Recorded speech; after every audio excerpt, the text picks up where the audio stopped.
नमस्कार, मी हर्षदा अभ्यंकर. शोध इकोच्या ह्या नवीन एपिसोडमध्ये मी आज तुम्हा सर्वांचं स्वागत करते.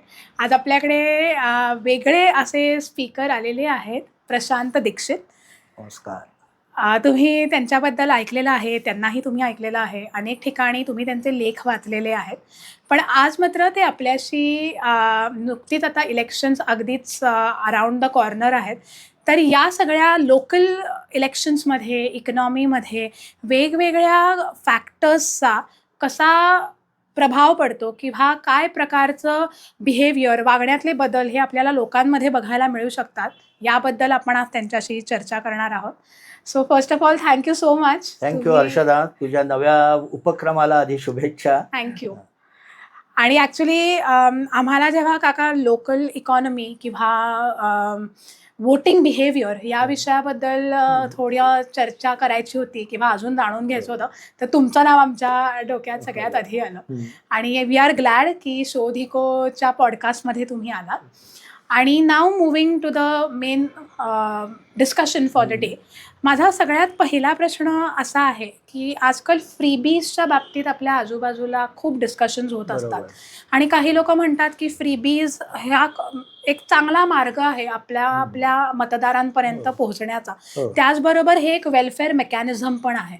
पण ह्या फ्रीबीजकडे जेव्हा आपण बघतो तेव्हा तुम्हाला खरंच वाटतं का की हे एक वेलफेअर मेकॅनिझम आहे, आणि जर का असलंच तर त्याचे संपूर्ण अर्थव्यवस्थेवर होणारे दूरगामी परिणाम काय आहेत?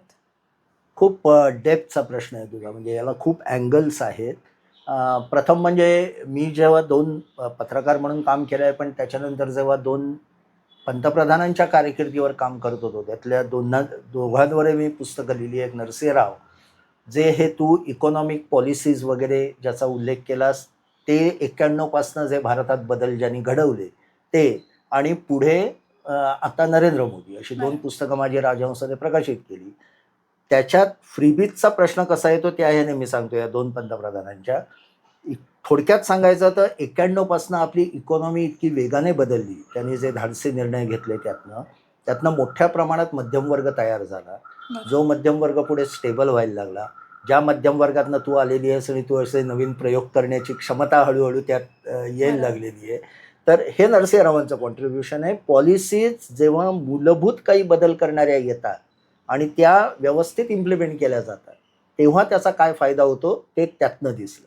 की ज्या रुळावरनं आजही पुढच्या सगळ्या पंतप्रधानांना चालायला लागतंय, रूळ बदललेले नाहीत कोणी, फक्त त्या रुळावर कोण किती वेगाने चालतं ह्याची चर्चा होती. याला बेसिक बदल म्हणतात. आणि तो पैसा जेव्हा भारतात उभा राहायला लागला तेव्हा हा तू जो फ्रीबीजचा प्रश्न म्हणतेस तो यायला लागला, म्हणून मी ते लिंक करतोय. मोदींचं कॉन्ट्रीब्युशन त्यातलं असं की जे काही सरकारच्या योजना, 2 गोष्टी आहेत, एक योजना आहेत आणि फ्रीबीज आहे. फ्रीबीज म्हणजे आपण अगदी ज्या झटपट काहीतरी हातात दिलं जात आहे त्याला म्हणतो, पण योजना या सुद्धा एक प्रकारे फ्रीबीज म्हणजे सरकार ते देत असतं. फ्रीबीज नाही म्हणतायत, पण ते त्याचं कर्तव्य आहे, ते देत असतं. ते इम्प्लिमेंटेशनला डिजिटायझेशनची जोड देऊन ते सर्वात प्रत्येक व्यक्तीपर्यंत पोहोचेल मध्यस्थाशिवाय.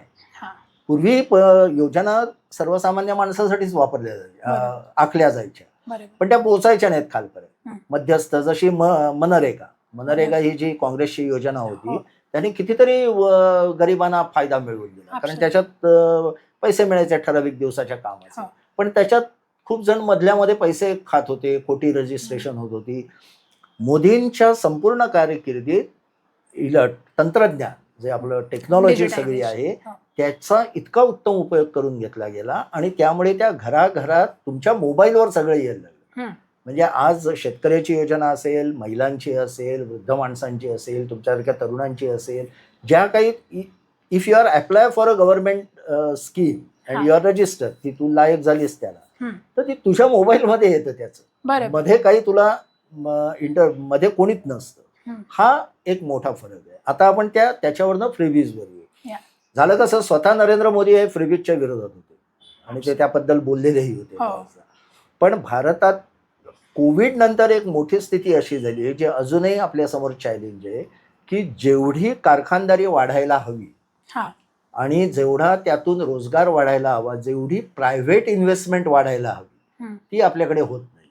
बरोबर. हा म्हणजे काय म्हणतात ही फार मोठी समस्या आहे आणि त्याच्यावर अद्याप उत्तर नीट मिळालेलं नाही. म्हणजे आपण जी फ्लाईट म्हणतो की प्रायमरी सेक्टरवर ना आपण थेट सर्व्हिस सेक्टरला सर्व्हिस सेक्टरला एकदम उडी घेतली. अगदी बरोबर आहे. मॅन्युफॅक्चरिंग सेक्टरचे आपण डेव्हलपमेंट काही केलंच नाही आणि तेव्हा कदाचित ते बरोबरही असेल, कारण आपल्याला झटपट तिकडलं म्हणजे जसं आता अमेरिकेत तेव्हा लोक गेले कारण त्यांना त्याची गरज होती आणि त्यातनं आपल्याला खूप पैसे आले, रेमिटन्स ज्याला म्हणतो, आणि त्यातनं आपली अर्थव्यवस्था सुधारत गेली. नाहीतर नरसिंहरावांनी जेव्हा सत्ता घेतली तेव्हा सोनं गहाण ठेवायची वेळ आली होती. फक्त 2 आठवडे पुरेल एवढंच परकीय चलन आपल्याकडे होतं. आता तशी स्थिती नाही. आपण 7-8 महिने सुद्धा परकीय चलन राहील इतकी आपली गंगाजळी खूप मोठी आहे. पण ते सर्व्हिस सेक्टरमुळे झालं, म्हणजे त्याने ते करून दिलं. पण मॅन्युफॅक्चरिंग ह्याच्यात जायला आपण पहिल्यापासूनच आपलं दुर्लक्ष झालं. त्याच्यात आधीचं आपलं लायसन्स राज असेल, आपलं धोरण असेल, अनेक गोष्टी आहेत, तो वेगळा विषय आहे मोठा. पण आता ते इन्व्हेस्टमेंट जी अपेक्षित होती, प्रायव्हेट इन्व्हेस्टमेंट, सरकार खूप करत आहे, मोठमोठे प्रकल्प करते आणि त्यातनंच इकॉनॉमी हळूहळू पुढे जाते. प्रायव्हेट ही न वाढल्यामुळे रोजगाराचा प्रश्न अनेक ठिकाणी निर्माण झाला. आणि तो जर का शमवायचा असेल, त्याची एक काय म्हणतो तीव्रता कमी करायची असेल तर काय करता येईल? मग त्यावेळी आपल्याकडे 2 गोष्टीचा हा झाला, जे कोविडमध्ये सरकारच्या लक्षात आलं की एक सरकारने खूप चांगली योजना केली, जगभर अनेकांनी नोटा छापल्या आणि वाटल्या. फ्रान्सने केलं, अमेरिकेत काही प्रमाणात केलं, आपल्याकडे तसं करा म्हणून सांगत होते, ते मात्र नरेंद्र मोदींनी अजिबात केलं नाही. नरेंद्र मोदी म्हणजे त्यांचं सरकार, सगळं अर्थ मंत्रालय. आणि ते म्हणाले आम्ही सर्वसामान्य माणसांना धान्य मोफत देतो, ज्या योगे त्यांचं घर चालेल, नोकरी नाही ना पण पोट भरेल मुख्यतः, आणि मग जो काही थोडासा पैसा त्याच्याकडे उरेल तो ते अन्य गोष्टीला खर्च करेल. ऍक्च्युली या पद्धतीच्या फ्रीबीजची सुरुवात तशी आहे. त्याच्यावर उडी घेतली मोठी ती आपने, केजरीवाल यांनी. आणि मग केजरीवाल यांनी सांगितलं मी इलेक्ट्रिसिटी फ्री देईन एवढ्या युनिटपर्यंत, पाणी फ्री देईन, गरिबांसाठी मी हे सगळं करतोय, बस स्कीम चालवली, बस स्कीम झाली, महिलांसाठी. मग प्रत्येक राज्यातनं ते सुरू झालं. म्हणजे मग भाजप आपले काँग्रेसचे काही राज्य, कर्नाटकात मध्ये सुरू झालं. मग कॉम्पिटिशन जे राज्यात फेडरल आपल्याकडे म्हणतो स्ट्रक्चरमध्ये जे कॉम्पिटिशन असते, त्यातनं मग आपल्यालाही सत्ता टिकवायची ते हे द्यायला पाहिजे. म्हणून मग आपल्याकडे पहिल्यांदा महिलांसाठी हे आलं, एसटीचं भाड्यात सवलत आली, नंतर त्या 50% आल्या, त्या शिवनेरीपर्यंत 50% देण्यात आलं, 75 नंतर तर आता मोफतच करून गेलेलं आहे.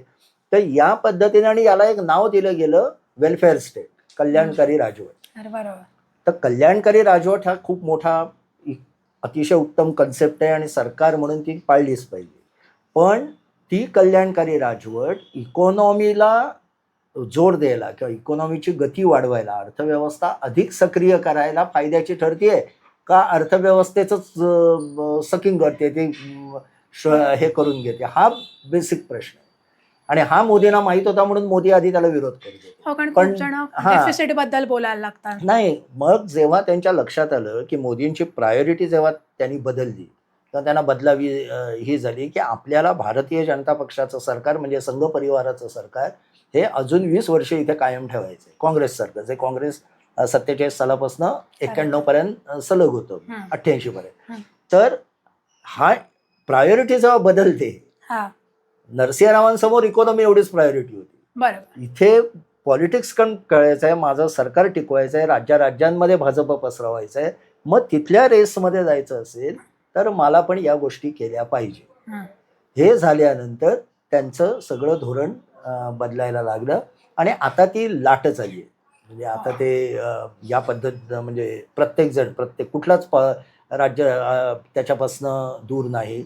म्हणजे आज फ्रीबीजवरनं काँग्रेसकडनं जे बोलत आहेत त्यांना आठवण करून दिली पाहिजे की 2019च्या लोकसभा निवडणुकीच्या आधी न्याय म्हणून जे राहुल गांधींनी जाहीर केलं होतं, त्यात प्रत्येक तरुणाला 67,000 रुपये मिळणार होते. ते त्यांनी जाहीर केलं होतं, पण ते लोकांनी ऍक्सेप्ट केलं नाही आणि मोदींनाच परत निवडून दिलं, जास्त मतांनी निवडून दिलं.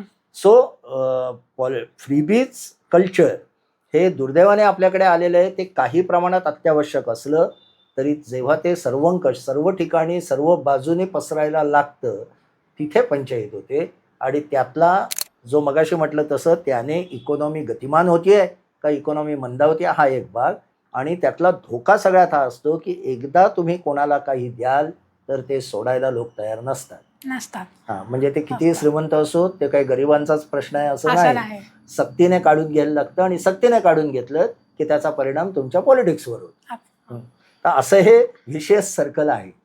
आणि तुम्हाला फॉलोअप प्रश्न म्हणून एक, तुम्ही आता म्हणलात की राहुल गांधींनी एक फ्रीबी स्कीम आणली आणि ती लोकांना पटली नाही आणि म्हणून अजून जास्त बहुमतांनी लोकांनी हे सरकार केलं. निवडून दिलं. बरोबर.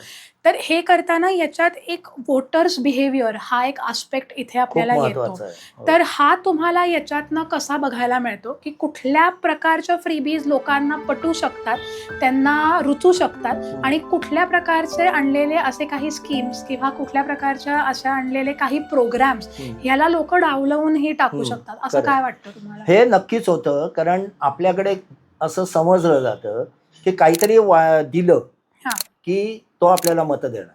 बरोबर. हा, म्हणजे मग म्हणून फ्रीबीजला काही जण विरोध करणारे लाच म्हणून पण म्हणतात. म्हणजे आपल्या लाडकी बहिणीच्या वेळे पण तो हा हे झालाच आलं. होता की हो. लाच आहे ही, तुम्हाला सरकार लाच देत आहे, हे नंतर टिकणार नाही वगैरे म्हटलं. तर टिकणार नाही हे तेव्हाही मी सांगितलं होतं की जर का एकदा जाहीर केलं तर सरकार आलं तर त्यांना टिकवावंच लागेल, नाही तर उद्रेक होईल. बरोबर. आणि त्याप्रमाणे ते पुढे मागे का होईना पण टिकतायत. म्हणजे ते त्याचं त्यांनी काय म्हणतात चालण्या लावल्या आहेत वगैरे चालू आहे. पण वोटर बिहेवियर म्हणशील ना, तर मतदान कसं करतो हा एक मोठा विषय आहे. याच्यावर जगभर संशोधन चालू असतं, विशेषतः ज्याला पॉलिटिकल सायकोलॉजी म्हणतात किंवा बिहेवियरल इकॉनॉमिक्स म्हणतात. तर त्यात सगळ्यात येतं. याच्यात महत्वाचं काय आहे तर मतदान करणं हा डिसिजन असतो. जसे आपण छोटे छोटे घरात रोजच्या वावरात सुद्धा आपण निर्णय घेत असतो, त्यातलाच हा एक तसाच हा निर्णय असतो. अनेकांना असं वाटतं, मी त्याच्यापासून थोडा डिफर होतो आणि कदाचित मी चुकतही असेल, पण हा डिसिजन हा शेवटच्या 8-10 दिवसात नाही घेतला. तो ओव्हर द इयर्स म्हणा किंवा शेवटचे 5-6 महिने मतदार अनकॉन्शियसली अनेक गोष्टीची नोंद घेत असतो आणि त्यातनं एक कुठेतरी त्याचं मत तयार होतं की मी हे मला ठीक वाटतात किंवा हे मला नकोसे वाटतात. त्याच्यात नकोसे वाटण्याचं प्रमाण म्हणजे तीव्रता वाढली की हा नकोच, तर जे हवेसे वाटतात त्यांच्यासाठी भरभरून मतदान होतं. पण जर का त्यांच्या दोघांबद्दल सारखंच हे असेल तर मात्र ती टफ कॉम्पिटिशन होती, जी 2024च्या लोकसभामध्ये उत्तर प्रदेश आणि महाराष्ट्रात झाली. म्हणजे राहुल गांधी पूर्ण म्हणजे काँग्रेस म्हणू आपण, पूर्ण नकोसे असं पण नाही पण हवेसे असे पण नाहीत. कम्पॅरेटिव्हली मोदी हवेसे आहेत, पण त्यांच्याबद्दल काही शंका निर्माण व्हायला लागल्यात जे आरक्षण आणि याच्यावर. आणि या टसलमध्ये भाजपला 63 जागा गमवायला लागल्या थोड्या थोडक्याने भारतभर. तर हा अर्थात त्याचं विश्लेषण म्हणजे वेगळा पॉडकास्टचा विषय आहे की का तसं झालं आणि महाराष्ट्रात तसं का झालं नाही, हा वेगळा आहे. महाराष्ट्राचा आपण नंतर पुढच्या गप्पात घेऊ थोडंसं. पण मुद्दा असा की तो निर्णय घेण्यामागे त्याच्या ज्या अनेक गोष्टींचा तो विचार करतो. विचार म्हणजे आपण जसा अभ्यासात करतो तसा माणूस नाही विचार करत, पण आपल्याकडे कामवाली बाई असते काम करणारी, ती पण सगळं ऐकत असते. बरोबर. आणि तिच्या कानावरनं काही गोष्टी जात असतात आणि आजूबाजूला फिरणारे असतात त्यांच्याही कानावरनं जात असतात आणि त्यातनं ते एक बातम्यातनं निर्णय घेत असतात. याच्यात फ्रीबी हा एक फॅक्टर असतो, पण तो निर्णायक फॅक्टर नसतो. आता तू जे विचारलंस कोण, मी मगाशी तुला म्हटलं तसं आपने ते पहिल्यांदा जोरात सुरू केलं, पंजाबमध्ये दिलं, पंजाब स्वीप केला त्याने, काँग्रेसला संपवलं. भाजप तिथे नव्हताच पण काँग्रेस अकाली दल दोघांनाही त्यांनी केलं. दिल्लीत 3 वेळा सलग स्वीप केली. पण मग आता दिल्लीत काय झालं नंतरच्या याच्यात, कुठला फॅक्टर ठरला? ते त्यांची सर्व्हिस चांगली होती, म्हणजे वीज स्वस्त मिळत होती, शाळांना फ्री हे होतं, बस सर्व्हिस फुकट होती, सगळं चालू होतं, मोहल्ला क्लिनिक चांगल्या होत्या, त्या काही वाईट चालत नव्हत्या. पण भ्रष्टाचार हा मुद्दा पुढे आला की तुम्ही आम्हाला देताय पण तुम्ही काही नीट कारभार करत नाही. या मुद्द्याने आधीच्या सर्व्हिसेसवर बोळा फिरवला. जे दुसरं उत्तम उदाहरण म्हणजे BRS तेलंगणामध्ये, त्यांनी तो फ्रीबीजचा धडाका लावला होता आणि उत्कृष्ट इम्प्लिमेंटेशन होतं. इनफॅक्ट आपच्या बरोबरीने फ्रीबीज ते देत होते. पण आणि काय म्हणतात, संघटना चांगली, पक्ष मजबूत, पैसा भरपूर, नेते चांगले, सगळ्यांना नाकार. बरोबर. कारण तिथे भ्रष्टाचाराचा डाग इतका पडला की तुम्ही एवढं आमच्याकडनं एक प्रकारे काय म्हणतात लुटताय आम्हाला आणि मग आम्हाला वाटप करताय. आमचेच पैसे आप बाबत मी तसं म्हणणार नाही, BRS बद्दल म्हणण्यासारखं आहे, पण आप बाबत तशी जेव्हा मुख्यमंत्र्याला जेलमध्ये जायला लागते आणि तरी तो म्हणतो मी सत्ता सोडणार नाही, तर त्याने तेव्हा राजीनामा दिला असता तर कदाचित एवढं नुकसान झालं नसतं. पण या पद्धतीचं म्हणजे सांगायचा मुद्दा असा की तेव्हा तो फॅक्टर हावी झाला या फ्रीबीज त्यांच्या सर्व्हिसवर. मोदींच्या बाबत होतं कसं की मोदींच्या कारभारात त्यांचं इम्प्लिमेंटेशन गुजरातपासून कन्सिस्टंट आहे. ह्या माणसाने एकदा कबूल केले की ते इम्प्लिमेंट होतं आणि ते चालू राहतं.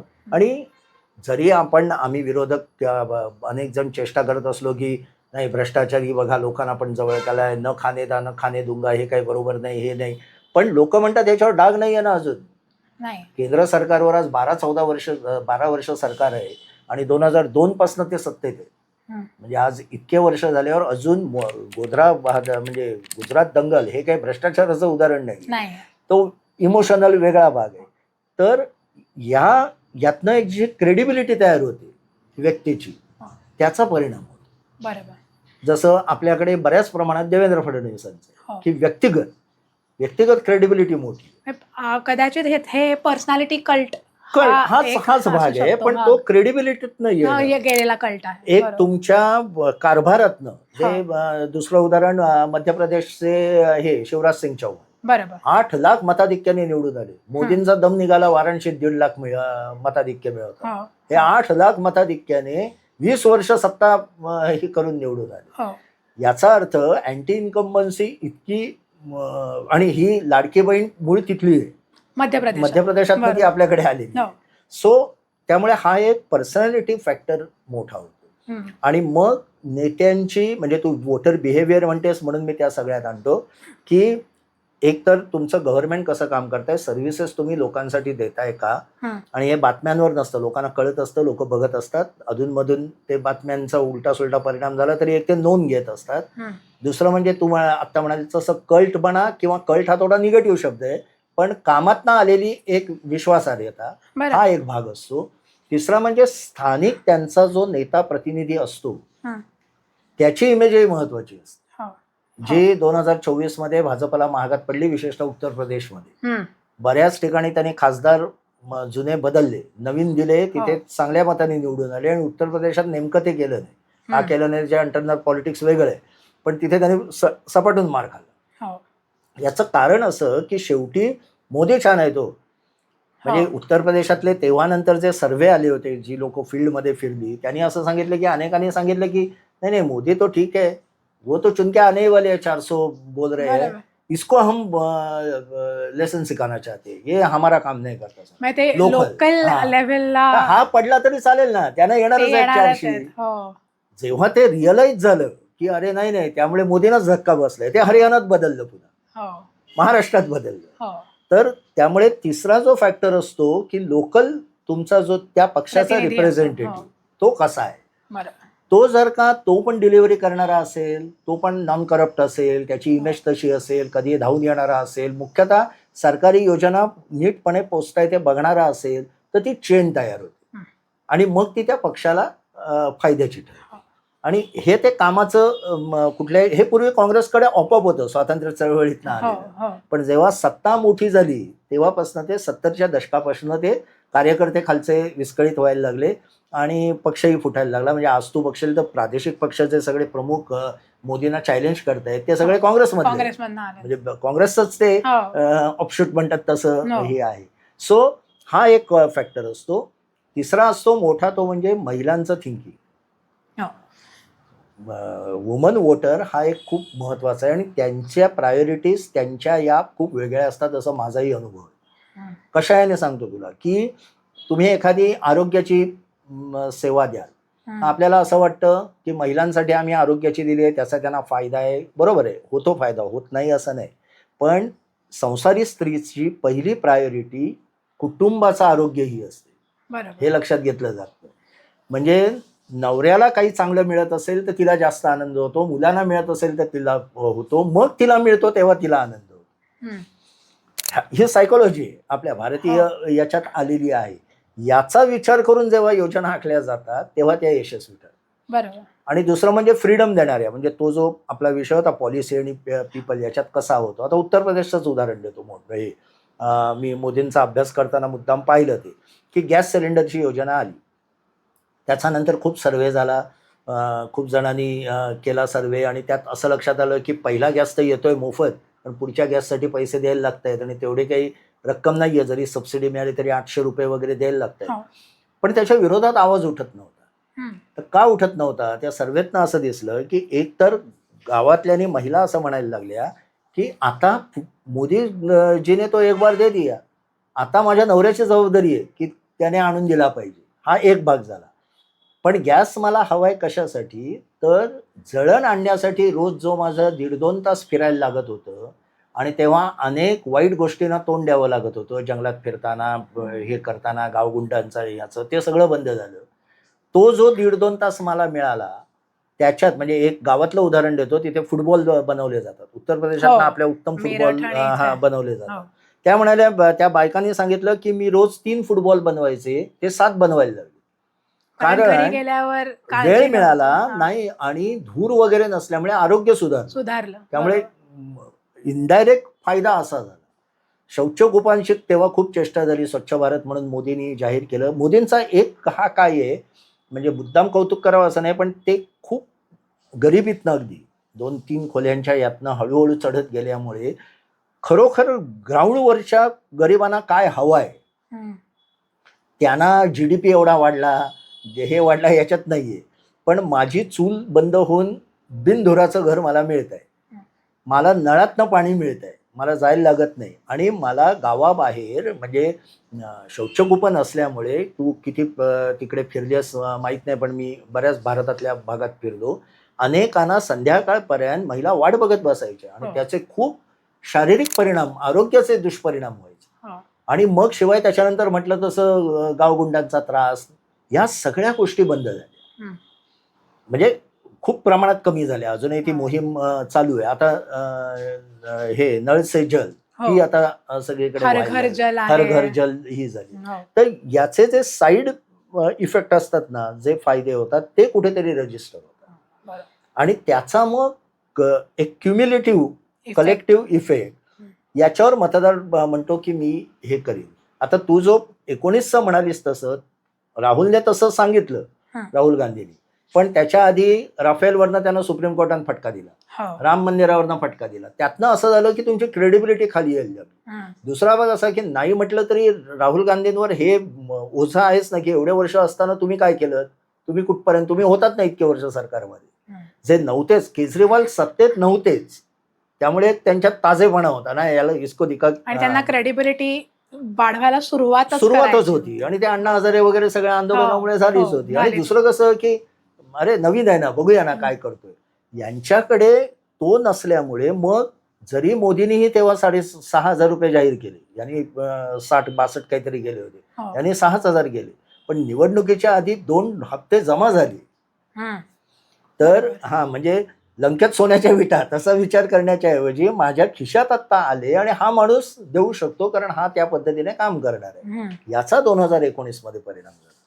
पण त्याच्यानंतर ज्या अपेक्षा वाढतात आणि दुसरे फॅक्टर जे कामाला येतात ते ऍक्टिव्ह झाल्यामुळे 2024ला तितका फायदा झाला नाही. तुला मगाशी म्हटलं तसं 63 या झाल्या. गेला. त्याचा जो तिसरा म्हणजे हाच प्रश्न आपण पुढे न्यायचा, तर तिसरा फॅक्टर जो म्हटलं की इमोशनल विषयांवर पण मतदान होतं. तेव्हा मग काही वेळेला हे सगळे मुद्दे एकदम बाजूला sentiments play a big role. Big role Very जेव्हा big. राम मंदिराच्या बाबत झालं. हो. म्हणजे राम मंदिर झालं, कदाचित झालं नसतं तर मोदींना जास्त जागा मिळाल्या असत्या असं मला वाटतंय, म्हणजे होणार आहे म्हणून. कारण लोकांनी नाही झालं पाहिजे.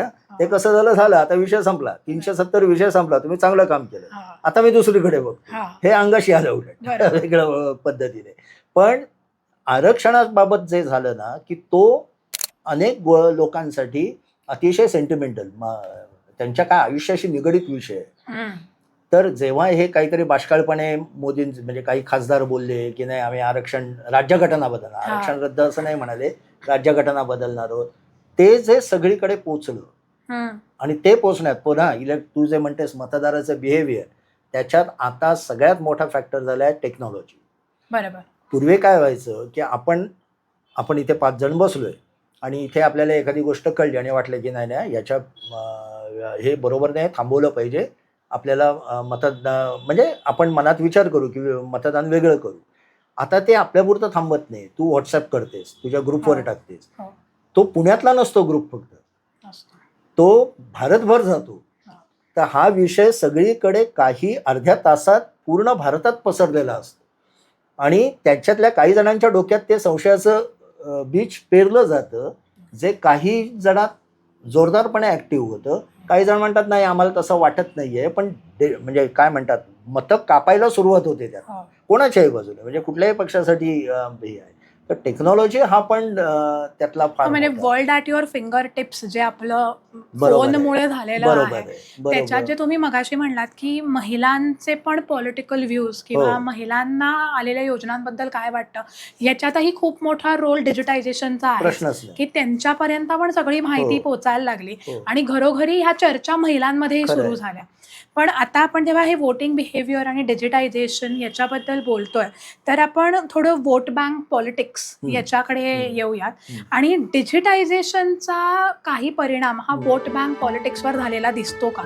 का अजूनही काही भारताच्या भागांमध्ये किंवा महाराष्ट्राच्या भागांमध्ये आपल्याला ट्रेडिशनल वोट बँक पॉलिटिक्सच बघायला मिळतं? म्हणजे याच्यात काही बदल आता बघायला तू मिळतात? कशाने म्हणतेस डिजिटायझेशन? डिजिटायझेशन म्हणजे सरकाराची प्रत्येक योजना असेल किंवा त्यांची प्रत्येक मुवमेंट असेल ती लोकांपर्यंत पोचती आहे आणि सगळ्यातनं अर्थ अनर्थ दोन्ही लोक करतच असतात. तर याच्या दृष्टिकोनाने मी म्हणते की जे ट्रेडिशनल वोट बँक पॉलिटिक्स होतं की लोकांना जाऊन भाषणं द्यायची, त्याच्यातनं मग बऱ्याच वेळेला ते कास्टवर जायचं, धर्मावर जायचं, हे सगळं व्हायचं. पण आता डिजिटायझेशनमुळे वोट बँक पॉलिटिक्सचा काही पॅटर्न बदललाय का? मोठ्या प्रमाणात काही बदललेलं दिसत नाही. की म्हणजे त्यांच्याकडे खास करून जास्त प्रमाणात डिजिटल गॅजेट्स आहेत, त्यांचे वोटिंग प्रेफरन्सेस बदललेत का? खूप मोठ्या प्रमाणात दिसत नाही. म्हणजे डिजिटायझेशनचा मी म्हणतो तसं काय आहे, प्रत्येक माणसाचा एक माइंडसेट झालेला असतो आणि याच्यावर तुला कधी वाचायला मिळालं तर जोनाथन हाईट यांचं एक चांगलं पुस्तक आहे की जगभरातले कॉन्झर्वेटिव्ह आणि लिबरल्स हे कशा पद्धतीने मतदान करतात. त्यांचं एक म्हणणं असं आहे, ब्रॉडली मी सांगतो तुला, नंतर ते पुस्तकही हे करीन, की एक माइंडसेट घेऊन येतो माणूस, either you are for conservative or liberals, जन्मजात येतो. आणि त्यांनी ते 6 ह्या केल्यात. मी मोदींवरच्या पुस्तकात ते एक्सप्लेन केल्यात की टेस्ट बर्ड्स असतात आपल्या ह्याच्यात. म्हणजे लॉयल्टी, काही जणांना लॉयल्टी जास्त महत्वाची वाटते, काही जणांना अथॉरिटी जास्त महत्वाची वाटते, काही जणांना फ्रीडम सर्वाधिक महत्वाचं वाटतं, काही जणांना सँक्टिटी महत्वाची वाटते. अशा 6 त्यांनी या केल्या. रिस्पेक्ट काही जणांना वाटतो महत्वाचा. तर आता याच्यात लिबरल्सना फ्रीडम अतिशय महत्वाचं वाटतं आणि कॉन्झर्वेटिव्हजना लॉयल्टी आणि सँक्टिटी या गोष्टी महत्वाच्या. म्हणजे आपल्याकडे ब्रॉडली म्हटलं तर संघ परिवार आणि काँग्रेस आणि अन्य, ब्रॉडली म्हणतोय मी. तर त्या माइंडसेटमध्ये डिजिटायझेशनमुळे काय होतं की आलेला मेसेज तो माइंडसेट प्रोसेस करतो, बरोबर, आणि त्यातनं त्यामुळे मतं बदलण्यासाठी फार परिणाम होतो असं नाही, अनलेस खूपच दणका बसला पाहिजे, जसं बालाकोटचं झालं स्ट्राईकचा 19ला. आता गंमत बघ त्याचीच, म्हणजे आपण तुलना केली तर बालाकोटच्या तुलनेत ऑपरेशन सिंदूर हे खूपच वेगळ्या पद्धतीचं आणि अतिशय यशस्वी ऑपरेशन आहे असं जगभरातले सांगतात की इतकं अचूक मारा भारत करू शकतो. म्हणजे अमेरिका सुद्धा हल्ली होती. याचं कारण जे नंतर तूही वाचलं असेल, पुढे आलं की जिथे आपण अचूक क्षेपणास्त्र सोडून जे फोडलं त्याच्या शेजारीच अमेरिकेची विमानं आणि कॅम्प होते, पण त्यांना आपण धक्काही लागू दिला नाही. या पद्धतीचं प्रिसिजन बॉम्बिंग हे आपण करू शकलो. टेक्नॉलॉजीने काय केलं की बीजेपीच्या लोकांनी त्याचा इतका काही हा उठवला, लाहोर ताब्यात आलं, कराचीवर हा झाला, मुनीर आता पळूनच गेले, पाकव्याप्त काश्मीर पुढच्या 24 तासात हे होणार. आता जे बीजेपीचे माइंडसेट पूर्ण मोदी हे होते, मोदींचे समर्थक, ते प्रचंड खुश झाले की एकतर संघ परिवारात अखंड भारत आणि ते आहेच, अखंड नाही तर निदान पाकव्याप्त घेतलं आणि वाढलं, आणि अचानक शनिवारी शस्त्रसंधी झाली तर ते हडबडले, त्यांना कळेच ना हे काय झालं. आणि आपण हे जे काय समजत होतो ते स्वप्नरंजन सगळंच फुकट गेलं. त्याचा उलटा इफेक्ट झाला. त्यामुळे जो मूड ऑफ द नेशनचा जो सर्व्हे होतो दर 6 महिन्यांनी इंडिया टुडे करतं, त्याच्यात मोदींचं लोकप्रियता अजूनही खूप जास्त असली इतरांपेक्षा, खूपच जास्त असली, तरी ती कन्सिस्टंट डिक्लाईन होती. आणि ती 23 पासनं होतीये. ऑपरेशन सिंदूर झाल्यावर सुद्धा ती कमी त्याचं म्हणजे घसरण थांबलेलं नाही. म्हणजे त्याने ऍक्च्युली ती पुन्हा वर चढायला हवी. तर हा काय झालं, या माइंडसेटमुळे असं झालं. लोक अचानक, म्हणजे यशवंत देशमुखांनी सांगितलं की झालंय कसं, हे मोदी विरोधक नाही झाले पण ते उदासीन झाले. अरे हे काय झालं, आम्हाला हे काय अपेक्षित नव्हतं. तुम्ही आम्हाला वाटलं होतं काहीतरी हे मोठी अपेक्षा वाढत जातात. म्हणजे जेव्हा एखादा बॅट्समन 50 वर असतो तो 100 वर जातो, त्यानंतर आपण म्हणतो अरे पुढच्या वेळी पण सेंचुरी पाहिजे तुझ्याकडनं, नसेल तर काय खेळला यार. हेच हे टेक्नॉलॉजी आणि हे वाढवतं ना. त्यामुळे बेसिक माइंडसेट अनलेस काहीतरी मोठी घटना घडल्याशिवाय बदलत नाही. जेव्हा एक्झिस्टेन्शियल थ्रेट येते काहीतरी, तेव्हा माणूस एकदम बदलतो. जसं म्हणजे भारतावरचा समजा उद्या युद्ध झालं, अशा पद्धतीने कोविड मोठं हे आलं, तेव्हा थोडाफार बदल होतो. पण आपल्याकडे जात ही आयडेंटिटी किंवा हे स्ट्रक्चर इतकं पक्क आहे आपल्या जीन्समध्ये आणि इतक्या ह्याच्यात. आता तो कसं बदलत नाही तेही सांगतो की टेक्नॉलॉजी आणि आपण जे कल्याणकारी कार्यक्रम करतोय, वेलफेअर स्टेट जे मोदींचे आहेत ते सर्वांसाठी. ते काही मुस्लिम जैन असं काही त्याच्यात फरक नाही, कुठल्या जातीला प्रायोरिटी नाही, काही नाही. तर त्यामुळे हळूहळू जे संघ परिवाराला वाटतं की हिंदुत्व या मोठ्या अमरेलाखाली आपण सगळ्यांना एकत्र आणायचं, जात ही डिझॉल्व्ह करायची. म्हणजे मी आधी हिंदू आहे, मी भारतीय आहे, मी हिंदू आहे, कास्ट खाली येऊन दे, असं त्यांचं एक हे. त्याच्याशिवाय भारत एकसंघ होणार नाही. आपल्याकडे जातींमुळे तो दुफळीत आहे, पण ते होऊ शकत नाही हे लक्षात आलंय. म्हणून आता ज्या जातगणनेला विरोध होता ती मोदींनी भागवताना ऍक्सेप्ट करायला लावली. हा जो फरक, म्हणजे तू जे विचारतेस की वोट बँक पॉलिटिक्स हे काम करतच.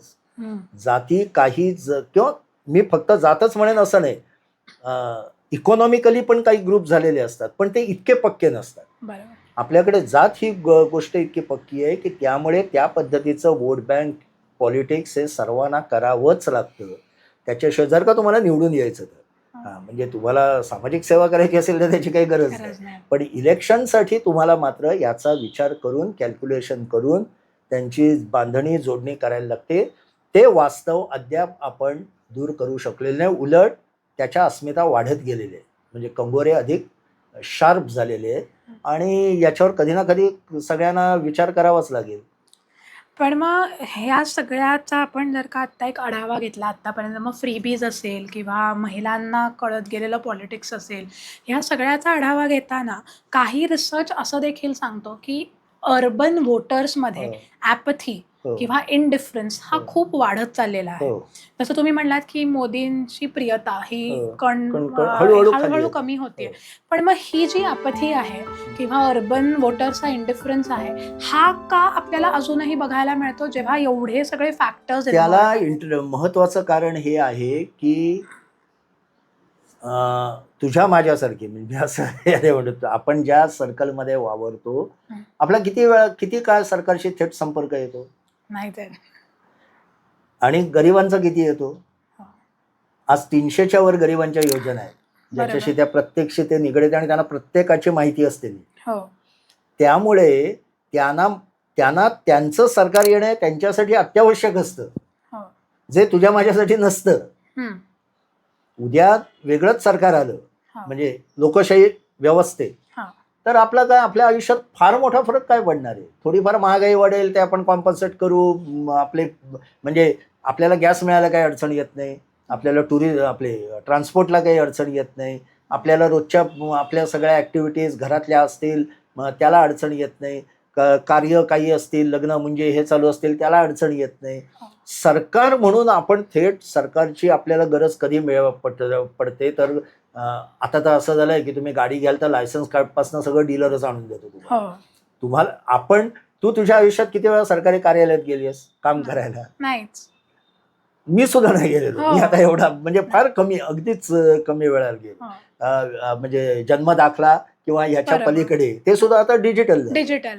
पण सर्वसामान्य जो हा असतो उच्च मध्यम वर्ग सोडून, मध्यम वर्ग पण सोडून त्याच्या पुढे जे आपल्याला आर्थिक स्तर दिसतात त्यांना त्यांचा अनेकदा सतत सरकारशी संबंध येत असतो आणि म्हणून डिलिव्हरी हे त्यांच्यासाठी खूप महत्वाचं आहे. त्यामुळे अर्बन ॲफेती येणारे खरंच आहे जेवढे जेवढे म्हणून कुलाबा मतदारसंघात सर्वात कमी मतदान होतं. दे आर लिस्ट बॉदर, गरजच नाही ना. पुण्यातले पण जे अनेक म्हणजे जास्त चर्चा तिथे ट्रम्प काय करतो याची असेल, कारण का त्यांचं लिंक तिकडे जास्त जुळलेली आहे.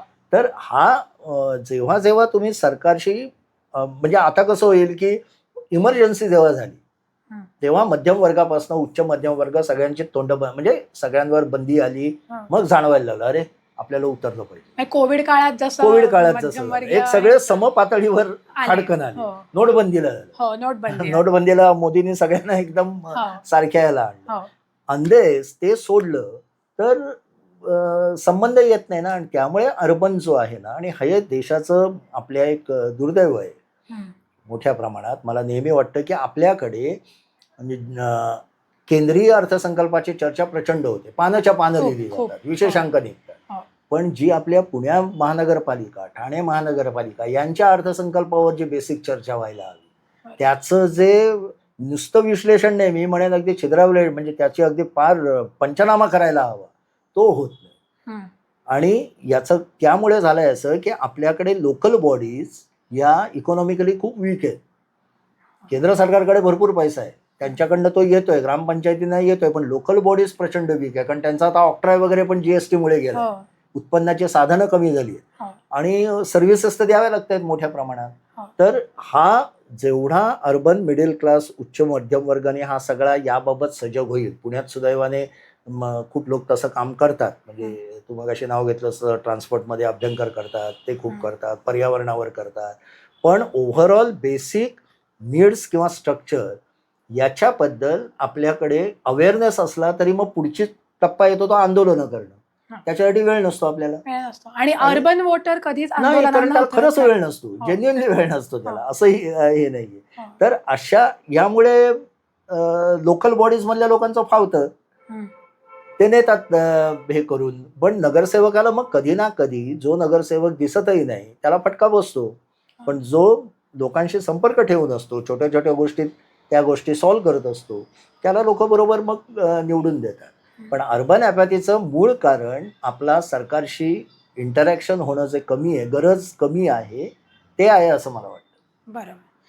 म्हणजे आपण आता हे सगळे विषय एकंदरीत आपल्या पॉलिटिकल सिस्टीम, वोटिंग आणि ह्याच्याशी रिलेटेड असल्यामुळे पुढच्या प्रश्नांकडे जाताना कोएलिशन गव्हर्नमेंट्स ह्याच्यावरचे मला काही 2-3 प्रश्न आहेत आणि त्याचे कंगोरेही मला जाणून घ्यायचे आहेत. की आता बरेचसे वर्ष किंवा आमची जी पिढी आहे ती एक मेजॉरिटेरियन गव्हर्नमेंटच भारतात बघत आलेली आहे. आणि साधारणपणे मी 5वी-6वीत असल्यापासून नरेंद्र मोदी हे आपले पंतप्रधान आहेत. तर एवढे वर्ष आम्ही त्यांनाच पंतप्रधान म्हणून बघितलंय, त्यांचंच सरकार राष्ट्र चालवतं. तर कोएलिशन गव्हर्नमेंट्स हा जो एक प्रकार पूर्वी भारतात आपल्याला खूप वेळा बघायला मिळायचा, तो आता तुम्हाला असं वाटतं का की येत्या काही पुढच्या वर्षात कदाचित दिसेनासाच होईल किंवा त्याचा प्रभाव हा कमीच असेल? आणि त्याचबरोबर कोएलिशन गव्हर्नमेंट्स हे काय स्ट्रेंथ्स घेऊन यायचे जे आता कदाचित मेजॉरिटेरियन गव्हर्नमेंट्स आपल्याला दाखवत नाही आहेत? खूप डीप, पुन्हा एक चांगला व्यापक प्रश्न आहे.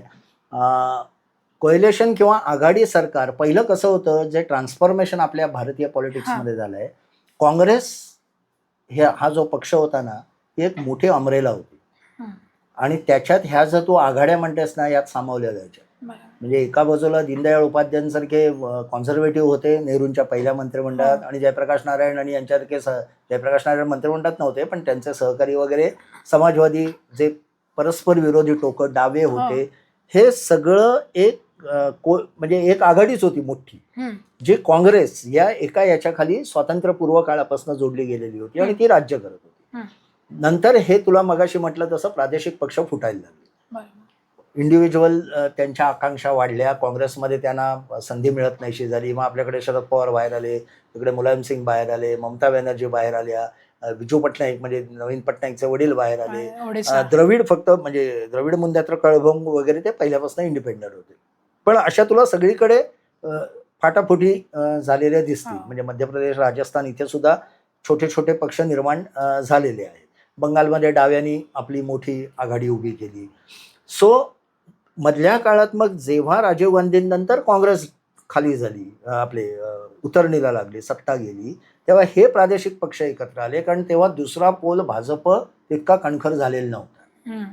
तो जेव्हा त्या प्रोसेसमध्ये 91 किंवा 99 नंतर अटल बिहारी वाजपेयी किंवा 4 नंतर पुन्हा खाली गेला, पण 9 नंतर जेव्हा मोदींच्या भोवती यायला लागला कल्ट, त्या तू मागाशी म्हणालीस तसं, तेव्हा पुन्हा त्यांच्या भोवती एक इंटरनल आघाडीचं हे सुरू, जे आता आपल्याला हे दिसत आहेत, दोघे जण आलेले, चंद्राबाबू नायडू आणि नितीश कुमार, हे जे आलेले. आता नितीश कुमार सुद्धा पूर्वी काँग्रेस किंवा जनता यातनंच आलेले होते. तर वाजपेयींच्या वेळेस जे आघाडी सरकार होतं तसं आता गरज पडत नाही. आणि दुसरा भाग असा झालाय, तुमची जनरेशन, ज्याला तुम्ही काय म्हणता, जनरेशन जेन झी, हा, तर जेन झीला कसं आहे की त्यांना स्ट्रॉंग लीडर, जगभरात चाललंय, स्ट्रॉंग लिडरशिप हवी आहे. आणि मला वाटतं जयंतीला अकाउंटेबिलिटी पण, डिलिव्हरी हवी, अकाउंटेबिलिटी हवी आहे आणि वेग हवाय. त्यामुळे जेन झीला बघ ना, आता तू जेन झीला सुद्धा, म्हणजे मोदींचं आश्चर्य आहे की 75व्या वर्षी ते अजून अट्रॅक्ट करतात त्यांना. त्यांचे इतर कोणी पक्षातले करू शकत नाही. One of the highest Instagram following असणार ना. म्हणजे नाही, म्हणजे त्यांच्या पक्षातले सुद्धा यंग झाले पाहिजे. त्यातल्या त्यात मग देवेंद्र फडणवीसच आपला असेल की ज्यांना अट्रॅक्ट केलं जातं. योगींचं फॉलोअर वेगळे आहेत, म्हणजे ते फारच वेगळे. पण अर्थात हे होतच असं की जेव्हा एक मोठा नेता असतो तेव्हा छोटे नेते आपल्याला आधी लक्षात येत नाहीत, नंतर ते परिस्थिती येते तेव्हा तसे ते उभे राहतात. पण आघाडी सरकार त्यामुळे या पुढच्या काळात येईलच असं वाटत नाही. कदाचित मोदींचा ग्राफ असाच खाली येत राहिला तर ती शक्यता आहे, कारण पूर्णपणे राहुल गांधींच्या बाजूने जेन झी येईल किंवा सगळेजण वळतील असं वाटत नाही अजून तरी. अजून 3-3.5 वर्ष आहे. तोवर जेन अल्फा जी आता ते पण बदलत जाईल. पण अगं तुला एक सांगतो माझ्या अनुभवातनं, 90 सालापासून आम्ही या चर्चा करतोय. तरुण वर्ग आता सगळं बदलणार, तर काय नाही, तो तरुण व्यवस्थित लग्न विग्न झालं की मध्यम वर्ग होतो आणि तो त्याच पॅटर्न मध्ये जगभर सेटल एकदा तुम्ही झालात ना की ते तुमच्या प्रायोरिटीज बदलतात, तुम्हाला सरकारकडनं अपेक्षा बदलतात आणि ते व्हायला लागतं. तर हा जो पिरियड असतो 20-25चा तो खूप वेगळा असतो.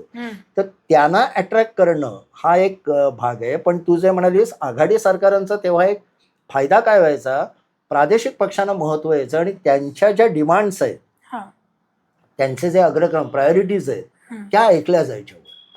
आणि वरचं सरकार त्यांच्यावर अवलंबून असल्यामुळे ते कधी कधी सॉल्व्ह पण केले जायचे. जेव्हा केंद्र सरकार अतिशय सक्षम आणि स्ट्रॉंग असतं तेव्हा ते आपले निर्णय लादतं अनेकदा आणि ते ठरवतात आणि तुम्ही काही करू शकत नाही इथे. म्हणजे जे इंदिरा गांधींच्या काळात व्हायचं, इलेक्टेड आहे. म्हणजे इंदिरा गांधींच्या काळात मुद्दाम असं, म्हणजे काँग्रेसच्या काळात तेव्हा असं सांगितलं जायचं आम्हालाही की शिकवलं जायचं, म्हणजे किंवा लक्षात यायचं की शिवसेना मुंबईमध्ये राहणं हे स्थानिक काँग्रेस नेत्यांनाच आवश्यक वाटतं, दबावगट म्हणून, नाहीतर दिल्ली आमचं ऐकणार नाही, नाहीतर हे आंदोलनं करतील आणि मग आपलं सरकार महाराष्ट्रातल्या अडचणीत येईल. तर यांचं, मुंबईकरांचं, मराठी माणसाचं ऐका, मराठी आवाज देणारा कुठला तरी पक्ष इथे हवा, नाहीतर दिल्ली आपला ऐकणार नाही, असं एक ब्रॉड थिंकिंग तेव्हा होतं. तर हे करावं लागतं अनेकदा. म्हणजे आता मोदी जरी सर्व हे असले, सर्व शक्तिशाली आपल्याला वाटत असले आणि त्यांच्यासमोर दबून सगळे मुख्यमंत्री राहत असले, तरी असे उद्योग नेहमी चालतात. म्हणजे आपल्या राज्याच्या काही गोष्टी दुसऱ्यांकडनं वधवून घ्यायच्या, त्यांना आंदोलनं करायची, त्यातनं ऐकायला लावायचं, हा जो भाग असतो. तर आघाडी सरकारमध्ये ती चर्चेची शक्यता वाढते. आणि जेव्हा एकाच सरकारचं बलवान सरकार असतं तेव्हा ती कमी होते. पण बलवान सरकार डिलिव्हरी वेगान करू शकतो, जे आघाडी सरकारमध्ये होतच असतं. चर्चेमध्ये बराच वेळ जातो. तर प्रत्येकाचे पॉझिटिव्ह आणि निगेटिव्ह दोन्ही आहेत. मोदींचा ग्राफ वेगाने खाली आला तर मला असं वाटतं पुढचं सरकार कदाचित आघाडी आहे राहुल गांधींच्या नेतृत्वाखाली. मला आत्ता तशी शक्यता वाटत नाही अजूनही. म्हणजे भाजपच परत सत्तेवर येईल असं आत्ताचं माझं रिडिंग आहे. पण 3.5 वर्षात किती काय बदल होतात बघूया. तर हा प्रश्न येणार आहे. आणि जर का काय म्हणतो मध्यवर्ती केंद्रीय सत्ता हम्म. ही स्वातंत्र्यपूर्व काळात काँग्रेस जशी होती तशी सगळ्यांना बरोबर घेऊन जाणारी असेल, सगळ्यांना रिप्रेझेंटेशन देणारी असेल, तर मात्र आघाडी नसताना सुद्धा अनेक गोष्टी चांगल्या तऱ्हेने होऊ शकतात. शकतात. हा. म्हणजे ते त्या अगदी- लिडरशिपवर अवलंबून आहे हा सगळं. आणि लीडर पण तुमचा किती रिसेप्टिव्ह टू आयडियाज आहे Exactly. आणि त्याचबरोबर सरकार हे नवीन गोष्टी आणण्यासाठी किती तत्पर आहे तत्पर आहे, याच्यावरही खरं आहे. आणि depend त्यांना मन वळवायची क्षमता आहे की नाही, आहे की नाही. ते वजन, ते जे क्रेडिबिलिटीचं एक वजन असतं. हो. मी सांगतोय ना आता ऐका, हो. जे महात्मा गांधींकडे होतं, हम्म. जे नेहरूंकडे होतं, इंदिरा गांधींकडे सत्तेचा हा होता, हम्म. महात्मा गांधींकडे सत्तेचा हा नव्हता. बरोबर. त्यांच्या आवाहनाला लोक प्रतिसाद द्यायची. तर असं जेव्हा होतं तेव्हा आपोआप लोकांना बरोबर घेऊन काम करतात. आणि अजून एक गोष्ट इथे मला नमूद करायची वाटते की जी जेनझी बद्दल आपण जे बोलतोय, कदाचित त्या आमच्या पिढीच्या मागण्याही थोड्या वेगळ्या आहेत. हो. तर या मागण्यांबरोबरही सरकाराला पुढे जाता आलं की त्यांना काय हवंय हे जाणून घेऊन जर का त्यांना डिमांड्स पूर्ण करता आल्या तर कदाचित मला वाटतं याच्यात एक मोठा धोका, अडचण काय आहे सांगतो, धोका नाही मी म्हणणार. मी जे एका माझ्या दुसऱ्या मुलाखतीत म्हटलंय, जो संघ परिवार आता सत्तेत आहे हा. त्याच्यात नरेंद्र मोदी प्रचंड टेक्नोसेव्ही आहेत, अमित शहा हो. पण टेक्नॉलॉजी समजते, देवेंद्र फडणवीस आहेत, पण ज्याला टेक्नॉलॉजिकल माइंडसेट म्हणतात ना, जो तुमच्या हो. पिढीचा आहे, हो. ते जाणणारे किती दुसऱ्या तिसऱ्या फळीतले नेते यांच्याकडे त्याची शंका आहे. म्हणजे मी एक ब्रॉडली क्लासिफिकेशन असं केलं होतं की संघ परिवाराकडे टेक्नोक्रॅट खूप आहेत पण ह्युमॅनिटीज मधले लोक कमी आहेत.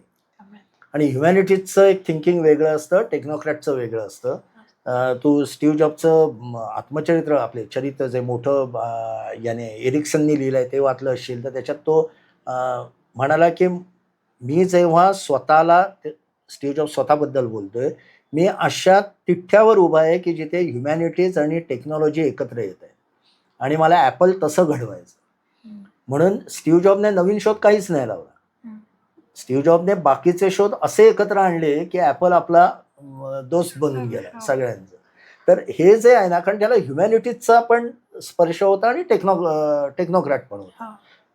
बिल गेट्स फक्त व्यापारी आहे, मोठा अत्यंत हुशार व्यापारी आहे, पण तो असा क्रिएटिव्ह नाही. तर जेन झी बरोबर डिस्कशन करणारे लोक या पद्धतीने, कदाचित अरुण जेटली असते तर हे झालं असतं. अच्छा. पूर्वीच्या पिढीत मला वाटायचं, म्हणजे माझं ज्यांच्याबरोबर जास्त इंटरॅक्शन होतं प्रमोद महाजन तसे त्यावेळी, पण आता तर खूपच बदललंय ते. पण जेटली कदाचित झाली असते, कदाचित आता अश्विनी वैष्णव वगैरे ही मंडळी टेक्नोक्रॅट आहेत चांगल्या पद्धतीने, पण टेक्नोक्रॅट म्हणून एफिशियंट टेक्नोक्रॅट असणं वेगळं आणि जेन झी बरोबर टेक्नॉलॉजिकली संवाद साधणं असणं वेगळं. तो संवाद झाला नाही तर मात्र प्रॉब्लेम निर्माण होऊ शकतो. ज्यांना हे इंटरसेक्शन चांगलं समजू शकेल ते ह्या पिढीबरोबर, त्या लीडरच्या व्यक्तिमत्वात इंटरनली ते आधी आलं पाहिजे, मग ते तो त्या पद्धतीने बोलेल, त्या पद्धतीने वागेल किंवा त्या समस्या समजून घेईल. हा ज्या समस्या म्हणजे टेक्नॉलॉजीमुळे आलेल्या ज्या काही टिपिकल समस्या आहेत किंवा डिमांड्स आहेत त्या समजून घेण्यासाठी मुळात तो प्लॅटफॉर्म किंवा काय म्हणतात तो लँडस्केप तो तुम्हाला कळला पाहिजे, त्याचा लिंगो कळला पाहिजे, त्याचं थिंकिंग, त्याचा इंटरनॅशनल संबंध काय ते कळलं पाहिजे. Then only you can find any solution ना. किंवा either you can start a dialogue. तेच नसेल तर तुम्ही डायलॉग करणार कसं, हा बेसिक प्रश्न येणार.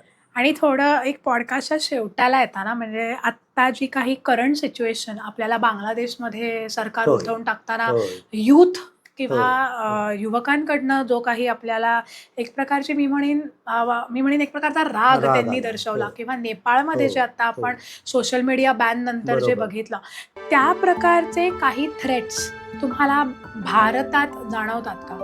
मोठ्या प्रमाणात नाही. मी याच्याबद्दल पहिल्यापासून बोललो पण आहे, पण परत एकदा एक्सप्लेन करतो. बांगलादेशचा संपूर्ण वेगळा विषय होता, त्यात भारताचं अपयश असं मला दिसतं की आपल्या सोकॉल्ड जे म्हणजे दोवाल वगैरे मंडळी आहे त्यांना तो सेन्स कसा नाही झाला की असं काही घडत आहे, आपल्या शेजारच्या देशात काय चाललंय त्याच्याबद्दल अवेअर असणं हे फार एक महत्वाचं हे असतं, पण ते नाही झालं आणि ते आपल्या हातातनं तो देश सुटला आणि मग तो आता वेगळ्याच म्हणजे कट्टरपंथीयांच्या हातात जातोय वगैरे सगळा प्रॉब्लेम आहे. पण तिथे आणि आपल्यात किंवा नेपाळ आता हे झालं, काल लडाखला झालंय, तिथे हे झालं. आता लडाख मधलं सगळं काँग्रेसने केलंय ते फोटोग्राफ पासून सगळं कळलं की तो काँग्रेसचे कॉन्सुलरच जाळपोळ करायला उतरले होते वगैरे. कारण त्यांना ते राहुल गांधींनी सांगितलं होतं ना की नेपाळसारखं बघा इथे होऊ शकेल. का होऊ शकणार नाही याचं सांगतो. एकतर भारतात स्टॅबिलिटीला कायमच आपली संस्कृती महत्त्व देते. आपल्या संस्कृतीतच एक आक्रस्थळेपणा नाही आहे. आपली संस्कृती आक्रस्थळे. उत्क्रांतीने जाणारी आहे. हो. रशियन, चायना आणि याच्यासारखे नाही. म्हणजे चीन एका वेळे घराघरात लोखंड बनवायला लागले, एका वेळी उंदीर मारा का मांजरा मारा इतकं केलं की नंतर उंदरांचा सुळसुळाट झाला. सगळं समाज मग आता श्रीमंत व्हायला लागले, ते एकदम श्रीमंतच व्हायला लागले. ते एकदम असं टोळधाड झाले खाली तसं. लहर केला कहर. आपल्याकडे पहिल्यापासून नाही. कारण बेसिकली आपल्या संस्कृतीचा मगाशी जे तू जेन किंवा टेक्नॉलॉजीने हे म्हटलंस ना, त्याच्यात आपल्या संस्कृतीचं जे बीज आहे ना ते स्वातंत्र्य आहे. आणि हे कुठेतरी संघ परिवाराला कळलं पाहिजे. म्हणजे त्यांची संघटना बांधणी हे सगळं अतिशय महत्वाचं आहे. ते आपण नाही केल्यामुळे आपल्या देशाला फटके बसले, हेही खरं आहे. पण आपल्या पहिल्यापासून आपल्या संस्कृतीने तुझा विचार वेगळा असेल तरी त्याला आडकाठी नाही. तू देव मानू नको. 36 कोटी आहेत, नाही मानलंस तरी चालेल, 4 वाक मानलंस तरी चालेल. हे आपण ऍक्सेप्ट केलेलं. म्हणजे आपण त्याच्यामुळे दंगे दोफे केलेले. पाहिजे तर तुझ्याशी मी बोलणं टाकेन किंवा हे करेन. तर ही एक म्हणजे आपल्या जीन्समध्ये असलेला एक भाग. दुसरा भाग असा जो मी पहिला फ्रीबीज आणि याचा म्हटला की जेव्हा तुमच्या घरात दर महिन्यात चांगलं धान्य येत असेल, तुमच्या घरात आज एक वेगळा प्रश्न काय निर्माण झालाय माहिती आहे. अनेक ठिकाणी तुझ्या कानावर आला असेल किंवा कोकणात तर खूप जाणवतोय की एखाद्या घरात 3 महिला असतील तर 6-7 हजार रुपये दर महिना जमा होतात सहज, काही न करता. घरात महिन्याभराचं रेशन सगळं व्यवस्थित येतं. तरुण वर्ग असेल तर त्याला कुठल्या त्या 2-3 योजना आहेत त्यातनं 7-8 हजार रुपये येतात. त्यामुळे काम करायला लोकच मिळत नाही. कारण ते म्हणतात ना एवढे पैसे देणार असाल, नारळाचं एका झाडाचं साठी 400-400 रुपयापर्यंत मागायला लागले. आता त्यामुळे काय झालंय, तो नारळ पाडणं हे महाग झालं. मग तो नारळ मुंबईत विकणं आणखी महाग झालं. आज पुण्यामध्ये तू कोथरूडमध्ये जाशील तर 60 रुपयाला नारळ आहे. म्हणजे जो पूर्वी 20-30 रुपयाला हा असायचा. हे का झालंय तर या पद्धतीचं जेव्हा पैसा आपोआप घरात यायला लागतो तेव्हा माणूस थोडासा सुस्तावतो, सुखावतो. तिथे नेपाळमध्ये तसं झालं. नेपाळमध्ये खरा ट्रिगर काय होता की नेपाळचे बहुसंख्य लोक बाहेरच्या देशात, ते सगळे एकमेकाशी व्हॉट्सअप आणि याच्यावरनं संपर्क साधतात. आणि आता व्हॉट्सअप कॉल फ्री झाल्यामुळे म्हणजे दुसऱ्या देशातही संपर्क साधणं पूर्वीसारखं कठीण राहिलं. तेच तुम्ही बंद केल्यावर तो उसळला एकदम सामान.